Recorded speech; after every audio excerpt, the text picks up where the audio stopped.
Well, you know, working with a great athlete like Michael Campbell, obviously it's a few years ago now, but the process that kind of went into it took place over a long period of time. It really was the culmination of a lot of training.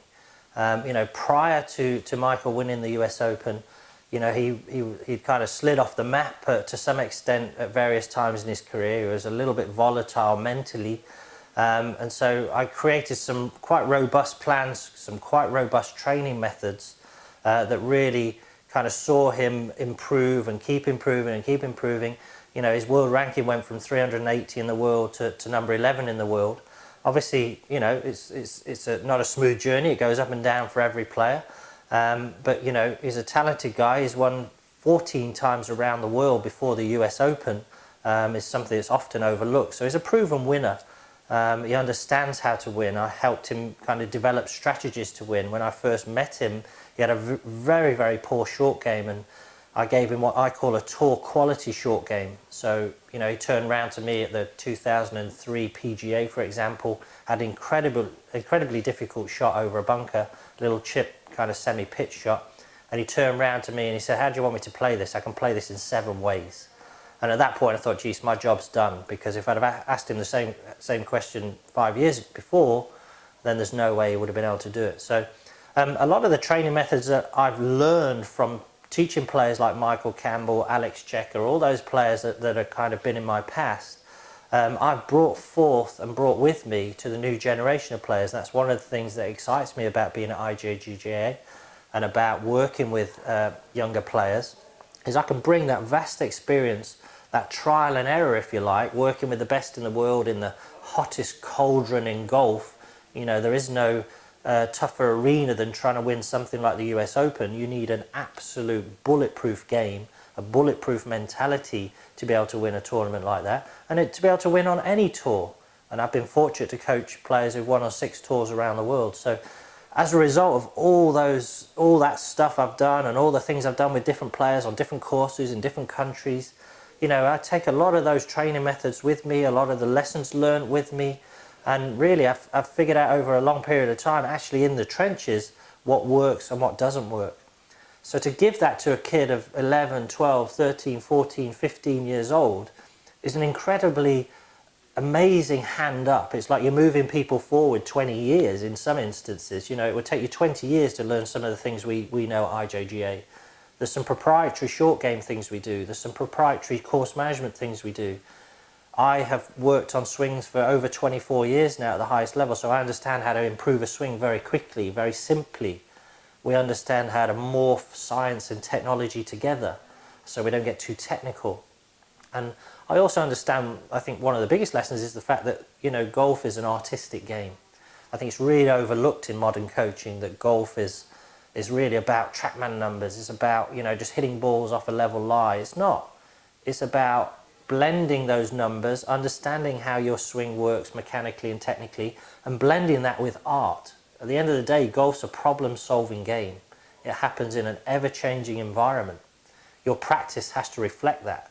So it's a combination of, yeah, you've got to be technically competent, there's no doubt about that. But you have to also be able to transfer skills, master skills, problem solve, deal with pressure, have a great short game. There's a myriad of things to the game. So, you know, the lessons I've learned from all these great tour players I've worked with really give the kids at the level we're at here, the junior level, a great hand up.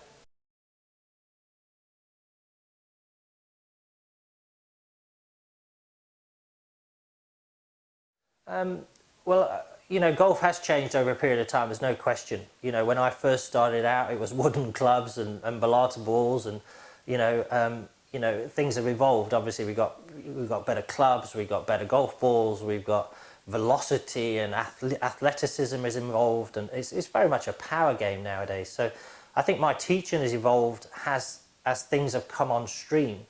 So, you know, as an example, in the old days, you kind of have some certain ball flight laws, and some which have been proven to be actually incorrect. I came about a lot of my stuff through trial and error, through experimenting with some of the best players in the world and seeing what works, what doesn't work. And the feedback I threw out what didn't work and kept what did.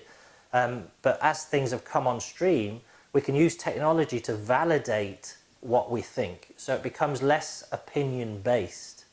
In the past, it was very much opinion-based. Teaching in general in golf was, you know, about reputation, opinion, and not really much other than that. Whereas now, I can base what I say on validation from technology. I can use TrackMan, I can use 3D, I can use force plates, I can use video, there's no guesswork involved. So it's very much a fact-based approach and an evidence-based approach. So everything I do has got evidence. You know, if I show you something, there's a reason behind it and there's fact behind it. It's not an opinion. So I think that's the biggest way that teaching's changed, and definitely I've changed and evolved, is the validation and all the great new toys and whistles that have kind of come into the game. And that's allowed me to take people who in the past might have been relatively average and elevate them. So more people have got more of a chance to be a great player, because we can create what I call performance by design now. It's not about luck, it's not about talent, it's about performance by design. So IJGA, we've got some of the latest technology. As I say, we've got force plates, we've got 3D, we've got TrackMan, we've got everything at your disposal. And as a result, you know, we can make an informed choice for each individual player and create a blueprint around that individual player. Obviously, you know, a lot of golf has evolved, and even to the point where it incorporates a lot of gym stuff. And our gym program is absolutely state of the art. It's coupled with what we do. It's led by Sean, who does an amazing job of creating a program that is very individualized, it's very creative, and it's hand in hand with the coaching that we do. The gym people come onto the tee, they help us out, they're part of the program. So it's a whole encompassing thing now to create a golf athlete, not just you know, someone who just wants to play golf and swat it around like, you know, some fuddy-duddy game. It's not a fuddy-duddy game anymore, it's an athletic game. So everyone's evolved, everyone's dragged along with it. There's been some amazing lessons that teachers like me have learnt over the years, and there's one thing you can't give to people, and you can't give to young teachers particularly, is experience. And the experience and the trial and error and being in the trenches galvanizes you as a coach. So I think I'm a better coach now than I was 10 years ago, and I'll be saying the same thing in another 10 years, because I've got a very open and growth mindset, and I absorb all the new information, I absorb everything that helps me to help the player.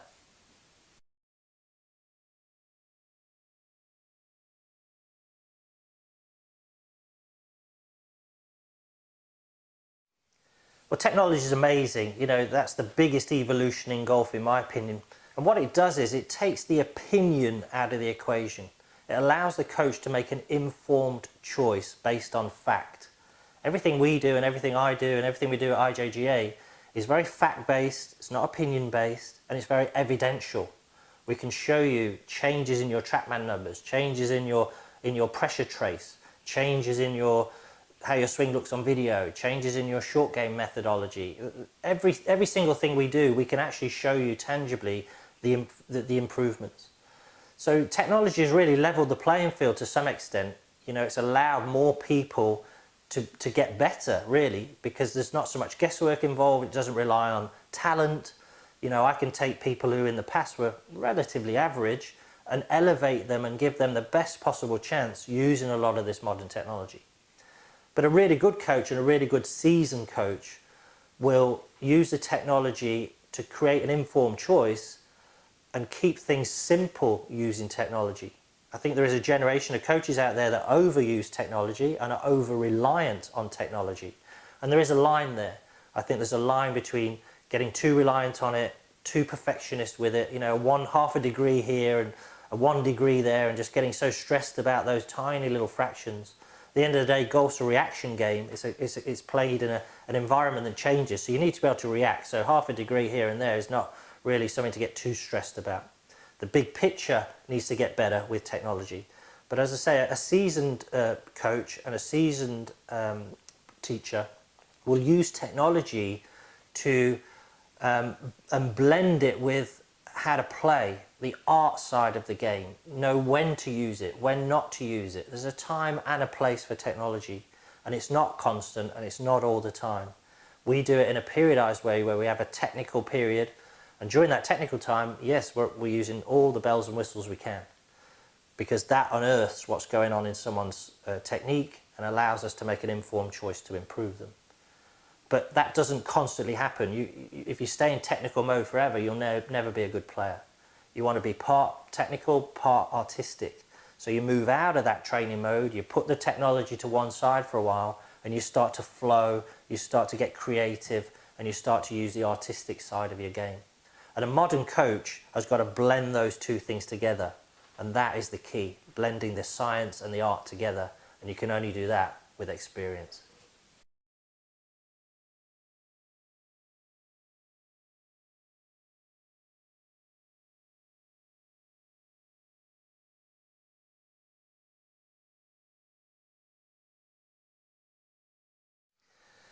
Well, there's no question that you've got to hit it a long way nowadays. You know, it's an athletic game. People are driving over 300 yards. I think it's going to continue to increase. It's a power game now. It didn't used to be a power game.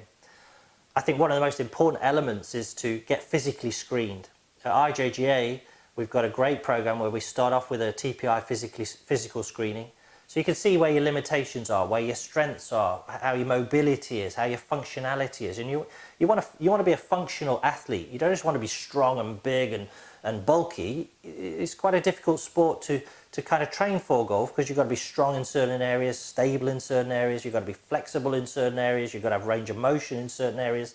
So it needs a really creative and an encompassing training regimen to enable you to do that. You've got to be athletic, you've got to be fast firing. You've got to use the ground. Is probably the most important thing. It's an on-trend phase to use the ground at the moment. And what does it actually mean? Well, it means putting energy and pressure into the ground through your feet and your body, pushing that pressure into the ground. And you know, Newton's law says for every action, there's an equal and opposite reaction. So if you can increase your ground pressure and you can get the sequence of your swing correct, when you then push up from the ground, so all that energy's gone into the ground, now you push up to pull it out of the ground, then that transmits into the ball, and that's how you're going to start to hit the ball a long way. So you've got to be physically strong, athletically mobile, be able to use and understand physics. And you know, we've got a great program that will get you athletically mobile, but we've also got an amazing thing called force plates, which are little really pressure pads that go in the ground and really show you how you're using the energy, how you're transferring energy, how you're utilizing energy, how you're transferring it into the ball, the efficiency of what you do. Couple that with a 3D system that we've got, Golf Biodynamics, those three things together are a cocktail for someone to become a real athlete and absolutely maximize how far they can hit the ball. I will say one thing, there's a doctrine out there that just says, hey, hit it as far as you can, don't worry where it goes. I don't agree with that. I think you've got to hit it a long way, but you need to keep the geometry of your swing to the point where you can control the ball. Golf is a game of ball control. Sure, you want to hit it a long way, but if you hit it a long way and straight, you're going to be the best player.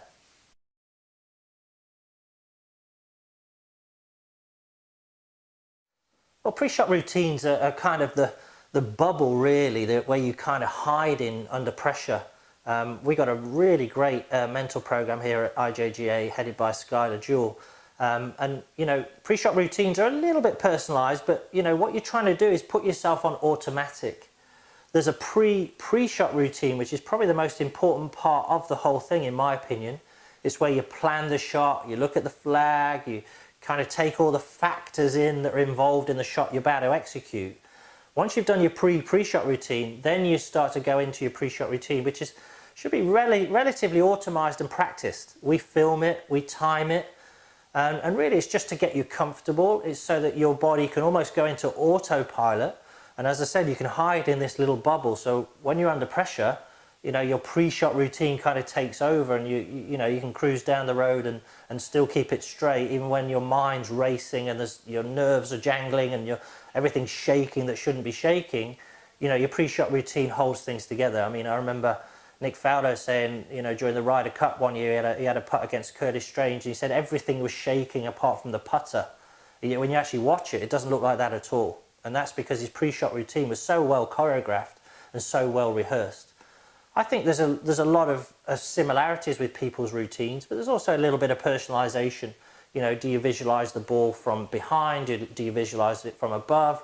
Does breathing help you? It does for most people. How does that breathing help you? You know, there's lots of kind of little nuances, but the big picture is it's to make you comfortable and to get you on automatic. And then the last part of the routine is the post-shot reaction, which again is really, really important in my view. You see a lot of young kids, especially, you know, who you know, get a little bit upset if they don't hit a great shot, and you know, they slam the club on the ground, or they hit the bag, or they curse or something. You know, you don't see professional players with a bad post-shot reaction. The number one thing about the post-shot reaction is what I call acceptance. You have to accept whatever happens. Hit it in the trees, you accept it. Hit it near the flag, you accept it, because you can't change it. And as soon as you get those three things kind of aligned in your routine, you know, the pre-shot reaction routine, the actual routine, and then your post-shot reaction, you get those three things in line, then you're going to stand yourself in good stead to play golf under pressure. And as I said, you've got to practice these things on the range. It's got to be part of how you practice.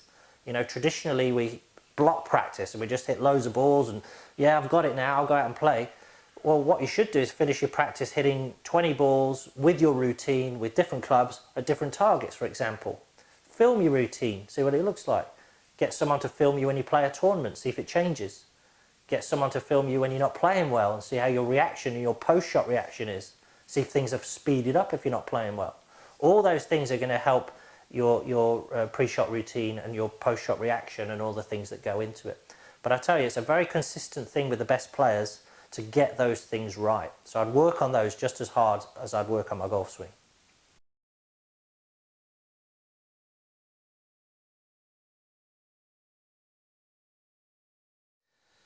Well, short game has, in my view, been traditionally badly taught. I think a lot of the short game is based on a doctrine from 20 years ago. You know, for example, in chipping, people get told to put their hands forward, get the ball back, you know, get their weight forward.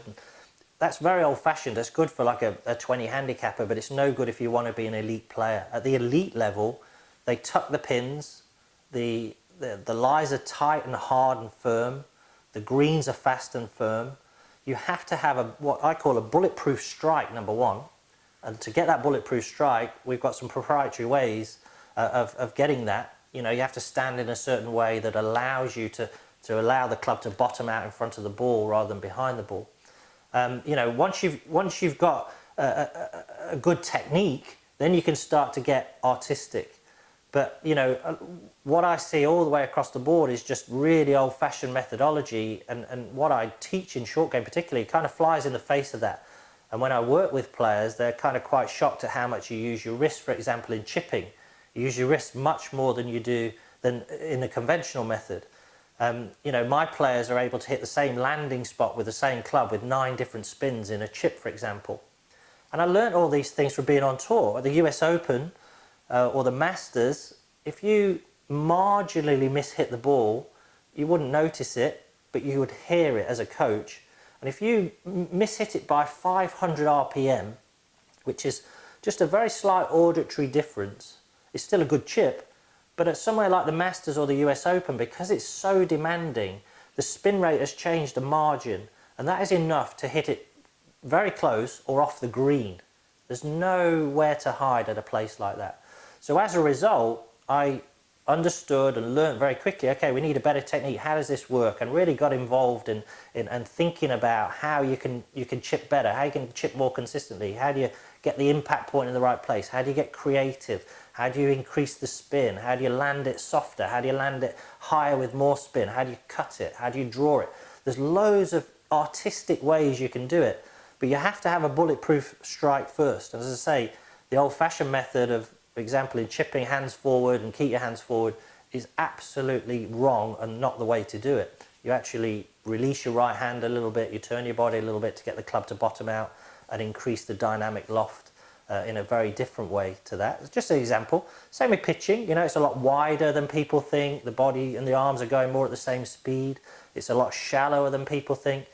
And even in a bunker, you know, people are traditionally told to get very steep in a bunker, which is absolutely incorrect. It makes the club dig too much. You know, you try and get the club to skid, and you try and increase the dynamic loft with your right hand rather than opening the face and cutting across it. So there's lots of new modern proprietary ways that we teach at IJGA that really work a lot better. And for my mind, the short game's a really important part of the game. It's what I call the scoring zone. In my course management system, sub 288 golf, we've got different scoring zones. And the scoring zone of like 100 yards and in is probably the most important one. So we spend a lot of time on those distances, on those yardages, around the greens, getting creative, getting artistic, and also having bulletproof technique. Because listen, if you're not hitting the ball great, there's 4 par 5s on most golf courses. You're not hitting the ball great, you hit a pretty poor tee shot, a reasonable second shot to within 100 yards of 4 of the par 5s, and you hit 3 good pitch shots, well, you're just 3 under par straight in the bank. You do that 4 times in a 4-round event, that's 12 under par in the bank just from playing pitch shots well. So the short game can hold your score together no matter what's going on. And, you know, when I refer to short game, I'm also referring to putting, and obviously putting is the most important part of the game in my view.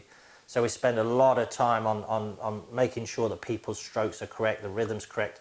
We've got some amazing technology that can really help us make an informed choice, like the Sam Putt Lab, the Blast system. You know, all that stuff is so good. Again, takes the guesswork out of it. You can record onto it when you're putting your best. So chipping, putting, bunkers, all absolutely vital if you want to construct a consistent score, no matter how you're hitting it. Best players in the world, their swings come and go, their ball control comes and goes, but their short game never does.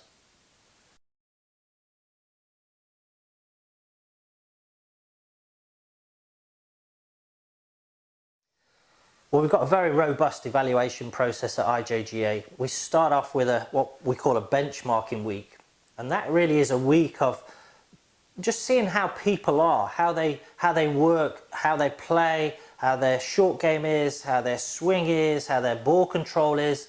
And we record everything totally unpolluted. We don't have any input whatsoever for the whole week. And we just see what we get as our data from when they first come. So, you know, what are they like physically screened? What's their TrackMan data? What do their swing look like? You know, a whole myriad of things, even how artistic they are, how good they are at problem solving, what's their course management. And we even have a 2-day tournament as well where, you know, we record scores for over a tournament and do some filming of routines and stuff like that. So the first week is what's called a benchmarking week, and that is a totally unpolluted look at someone's game. From that, all the data we generate from that, we put into what's called a blueprint. So in the second week, we sit together as a group of experts. You know, we've got a physical guy, we've got a mental guy, we've got, you know, the coach has got individual specialisms in 3D, in TrackMan, in whatever we need, and we all sit around a table and we have a centralized document, and we put in that document, okay, here's the stuff we found out in benchmarking. Okay, here's what we need to do in each individual area in order to improve those stats and those things that we see. So we are making an informed choice, and we're basing things on fact, not an opinion. So as a result, we can not only pinpoint what needs to happen in the blueprinting, we can also create a roadmap for each individual within the blueprinting, and we can also measure how much better people are. So I like to know if I've had an influence. Everyone in my team needs to know that they've had an influence, a positive influence. So we've got measurables in every area. We've got measurables of TrackMan, we've got measurables of 3D, we've got measurables of physical screening, we've got measurables of score. So we can always see how things are trending. So again, it's not an opinion, it's fact. Okay, you're doing A, B, and C, X, Y, and Z is getting better. So, you know, I'm very proud of our benchmarking and our blueprinting. I don't think there's a more robust and better way to do it, especially that I've seen in junior golf. As I say, it's all very much a fact-based thing, not an opinion-based thing. And I think it creates a very clear roadmap for each individual that really serves as a document for the whole team to work together, not just one individual coach, for the whole team to work together for the greater good of that individual student.